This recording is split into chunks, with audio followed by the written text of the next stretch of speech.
Hello, welcome. I hope you are all well. I wonder what characteristics we can identify to determine if this person is subtly narcissistic. Also, can we understand them before getting into a formal relationship? If we are already in a relationship, we want to understand their personality, how they think, and their traits before doubting ourselves or thinking we have a problem.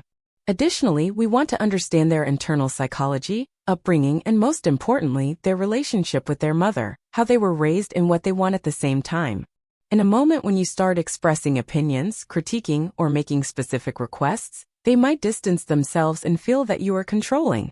This person is complex and likely grew up without much attention, love, or affection from their mother. They may have felt neglected and not valued, leading to a sense of inadequacy. When they grow up, they try to compensate for these deficiencies by seeking attention and approval, especially in the relationship they form. Middle children often feel neglected, and the person in question might be trying to fill this void by being demanding or difficult. They may have grown up feeling overshadowed by siblings and always crave attention and affection. When they don't receive it, they may feel a sense of lack. The person may be seeking a strong personality, someone who can solve problems, is assertive, and takes responsibility. They want someone exceptional, possibly due to their own feelings of inadequacy. They may have developed a need to compensate for their perceived shortcomings. In their narcissistic tendencies, they may want things their way but also desire the opposite. They may choose someone lively, intelligent, and assertive but might resist if the partner takes charge or expects something from them. They may view independence and leadership qualities positively but resist when someone else exhibits those qualities. In conclusion, if you find yourself in a relationship with such a person, avoid doubting yourself. They may diminish you because they see you shining and may feel threatened by your brilliance. Hello, welcome. I hope you are doing well. I wonder what characteristics we can identify to determine if this person is subtly narcissistic. Also, can we understand them before getting into a formal relationship? If we are already in a relationship, we want to understand their personality, how they think, and their traits before doubting ourselves or thinking we have a problem. Additionally, we want to understand their internal psychology, upbringing, and most importantly, their relationship with their mother, how they were raised and what they want at the same time. In a moment when you start expressing opinions, critiquing, or making specific requests, they might distance themselves and feel that you are controlling. This person is complex and likely grew up without much attention, love, or affection from their mother. They may have felt neglected and not valued, leading to a sense of inadequacy.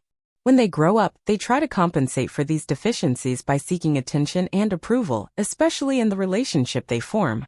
Middle children often feel neglected, and the person in question might be trying to fill this void by being demanding or difficult. They may have grown up feeling overshadowed by siblings and always crave attention and affection. When they don't receive it, they may feel a sense of lack. The person may be seeking a strong personality, someone who can solve problems, is assertive, and takes responsibility.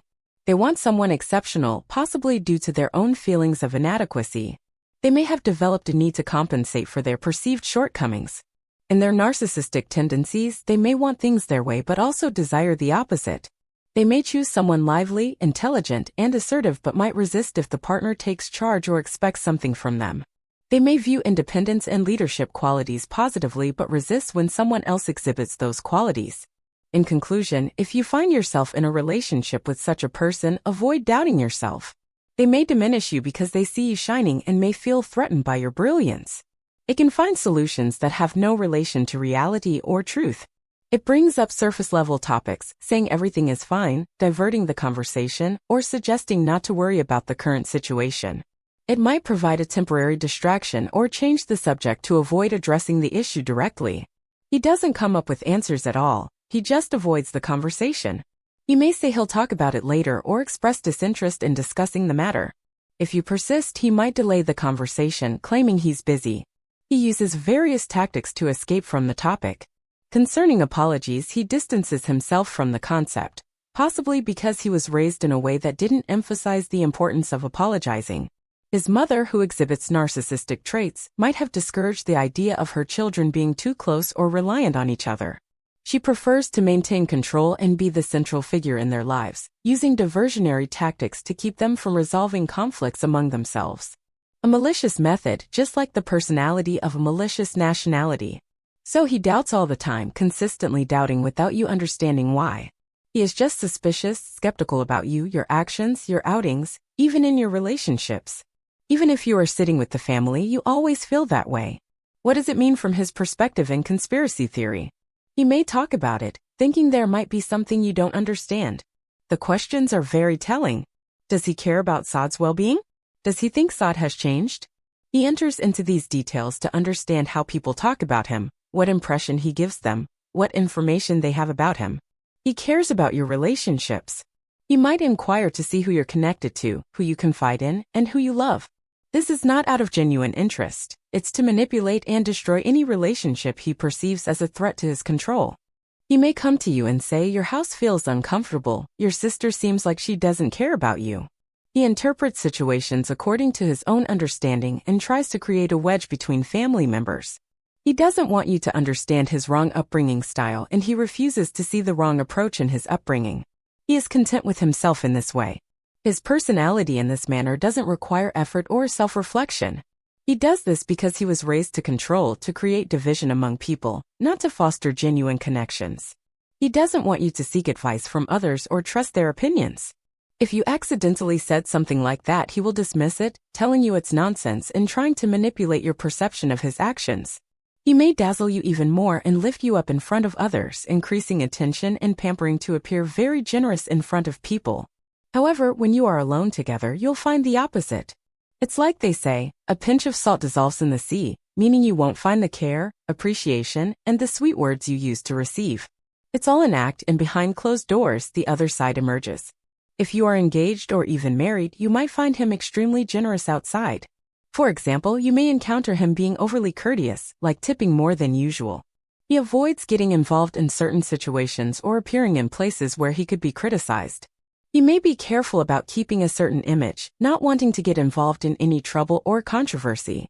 While he might be wealthy, as they say, showing off wealth and being generous with money doesn't necessarily mean he fulfills the other 3/4 of what you desire. These aspects are often neglected, and he may not even see them as important. In front of others, he can transform into a kind, generous person who showers you with affection and sweet words. However, at home, he might be miserly and may show a range from indifferent to downright terrible behavior. He may be extremely stingy with his emotions towards you, and he can alternate between being sweet and being extremely harsh. Anything that showcases him and makes him look good in front of others, he loves to do. He loves to do things in public that make him appear strong and caring. Why does he do this? First, people might say, oh, this doesn't exist. He's not like that at all. Or they might think such a person was never born. Secondly, when you complain one day and say he is stingy or something similar, people will say, how could you say that? We see him as a kind and funny person. You must be imagining things. This is a person who likes to keep up appearances, even if it means acting to preserve a certain image. All right, forget completely that he will solve the problems you throw at him and be a support in your life.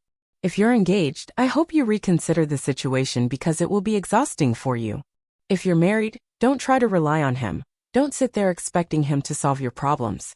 Cry and complain if you need to, lament your luck if he's not helping you.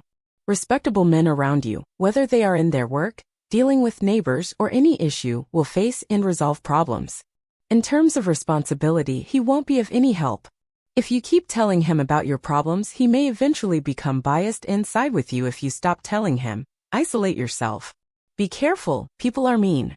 Any problem you face, a respectable man would confront it and solve it for you. If you decide to continue the relationship, be smart. Avoid continuously telling him your problems as it might lead him to become biased. If you decide to cut ties, do it decisively and avoid complaining to people. Isolation can be challenging and you might encounter various forms of social isolation. With a narcissist, there is a hidden narcissism. You won't see it directly. If you stop doing things their way, they'll distance themselves and create a maze for you. Take the initiative, make your decisions, cut off from people, and create a vicious circle of isolation. If you complain, he will deny everything, making it seem like you're imagining things. He might even cry, claiming it's due to a personal issue or betrayal, all while being a liar. Be cautious. The tears are often crocodile tears, and any confrontation with evidence might not lead to a resolution. If he chokes you, it's against your will, pretending that he cares about you and spoils you. In reality, he has this idea that you'll admit he's wrong. If this happens, it'll only be for a short period because he knows what will happen later. You might leave him after that. For instance, he might say, "What's the matter? I apologize. Okay, let's move on. I say this to avoid you running around thinking you're going to die, holding on to an apology. Or as soon as you hold on, you say, oh, he apologized. No, understand that the apology is just the beginning. It will show you very beautiful days in your life that you've never experienced before, like thunder and lightning, rain, autumn. You won't come out of it. Why? Because you made a mistake and now he has you. He will show you something you've never seen before, abandonment, disappearance. And look, he's still not there. This is the whole story. These people don't recognize a mistake unless they understand the way they deal with it, how to understand and avoid conflicts, and how to live with them peacefully. By the way, in the next episodes, we'll see how to avoid doing things that increase the flame and problems. He doesn't care about your principles, your feelings, your illnesses. He just doesn't care about your appearance. He won't give you a nice comment about your appearance or care. Even if you're sick or tired, he won't notice. He doesn't care at all. So be cautious with your comments, and if you're with someone like that, take care of yourself. He will never care about this matter. If you dislike something or if you're upset, he won't bother. He might even criticize you for your efforts in taking care of yourself. Reduce your concerns, responsibilities, and make your decisions. Keep away from him. He has never cared about this matter. If you hate someone, don't pretend to love them. He doesn't care. He will never be sympathetic. If your child is unwell, he won't show any compassion. Mothers with narcissistic tendencies, folks. In their own words, they would tell you, I've never given medication. I don't know how to give them medicine. That's how it is, meaning they don't have the patience, or their fathers who used to handle it don't know either. It means they don't have the inclination unless it's a warm gesture. This is genuine from households where the mother wasn't really a mother, and the one who rebels is their father, by the way. He could be the one showing care, it's not in her mind. She didn't raise them like animals that just need food and water, that's it. More than that, she doesn't see it. She'll never be attached. She'll feel when her son's face changes or when something bothers him, or if there's someone new in his life that's bothering him, or if there's bullying going on. No, they don't know, and that's why they say he's changing me, changing my relationship with my children. I feel he's different when he looks at me, and I deal with him or love them. Yes, treat him as if he's a very young child, not a teenager who hasn't grown up. He's standing at the age of 14 or 15 he hasn't seen. Sometimes he's surprised, I feel like you're overdoing this care, and he hasn't seen this care from his mother. No, stop this care, leave it to me. Of course they say he's still a child, don't worry. You'll find him upset, he might create a problem for you to come to him. So you leave the children when you come to sit with me for this reason or want you for that. Despite my unwillingness, I'm not defending them, but I'm conveying the truth absolutely. Yes, their qualities are awful, yes, they are very exhausting and mentally draining, but unfortunately, they don't do it just for destruction or for evil. This is what they found, and he abandoned himself and became superficial. He didn't know himself, didn't know his religion, didn't know his upbringing, didn't know himself, didn't make any decisions. He didn't decide to bring out the monstrous things sometimes. In the loss, people often cover it up, by the way. Many people were raised by a Russian mother, suffered, got bored, hurt their reputation, but they decided to compensate for all the shortcomings they saw in their upbringing in their daughters and sons. They love them and get close to them, and anything that hurts them, they decided not to do it with their children. These people were originally normal, but they decided to distance themselves a bit from our Lord and indulge in worldly desires, the devil, and whatever suits their mood and inclinations. They follow those who flatter them, and that's it. However, anything we approach with our Lord, we find that mercy is present, and we understand it. All I want to say is that I'm describing these qualities so that you understand. Don't be shocked and say, what is this? I am like this, so it's not acceptable for me to continue. There are solutions, we can discuss them later. How can you continue when you find these qualities are required of you? Music, what they are doing is not right, and mostly they don't understand until they face a problem or lose someone dear to them. Then they might wake up. We used to say this to make you understand their qualities, so you can free yourself from psychological breakdowns and internal conflicts. Also, one of the things he does with you is the last thing we will talk about to not take up much of your time. You always find him going against your actions. If you want to prevent the kids from something harmful and tell them it's bad, you find them doing something wrong. He tells you, why are you making a big deal out of it? You're exaggerating. And you keep silent. What's this? What's this? And he enters a completely different area, blaming the kids for using phones or other wrong things. Or punishing them for lying or something. He will retaliate in the same way. Why? Does he want to destroy the kids? No, he wants to feel that he is in control. He doesn't know what to do. As we said, he is very shallow and has no logic. He wants to bring the kids closer to him, thinking that they love him a lot, and he is the center of their world. So I will pull them towards me whether it's wrong or right. It doesn't matter if I harm them. They eat harmful things, watch wrong things, and use technology all the time. It harms their memory and they don't care about their studies. It doesn't matter if you expand your mind. He is trying to attract them in a silly and wrong way. He claims that the narcissistic mother who raised him doesn't like to pressure him into studying or other responsibilities.